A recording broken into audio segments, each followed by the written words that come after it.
What I absolutely draw lots of energy from is the interaction with different people, speaking to, meeting people, learning their stories, asking them questions and hearing their perspective.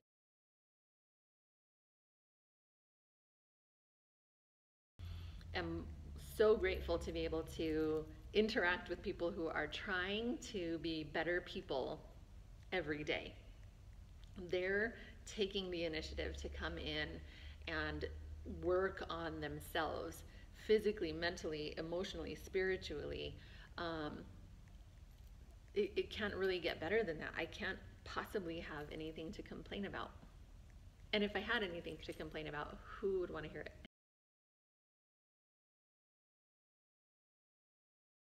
There are things that I utilize to kind of bring myself out of those um, places of stress and overwhelm. And of course, one of the best ways for me to do that is to just step into my own yoga room and step onto my mat and start practicing, start breathing.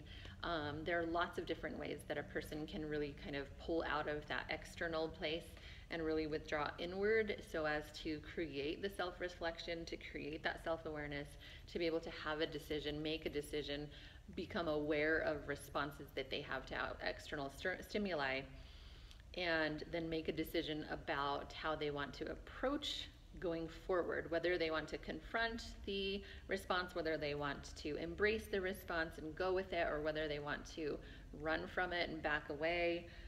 There's so many ways that a person can really create self-discovery on their yoga mat.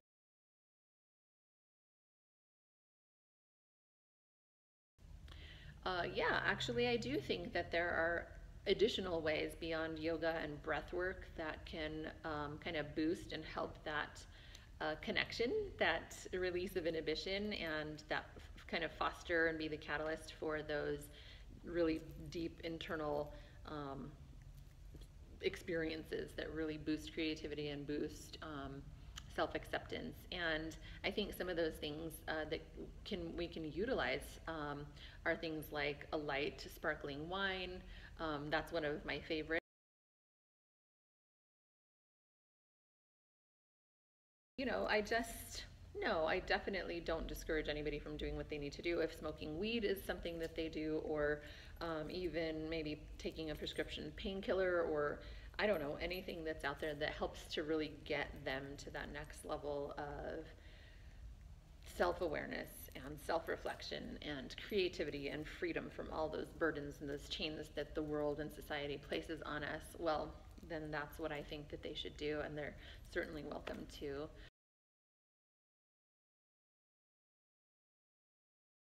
You know, how can we possibly allow that in a place where we encourage handstands or headstands or arm balances that could be a little bit risky? But what we've done is every single one of our teachers has taken this state exam and been certified, just like any server in a bar or a restaurant might have.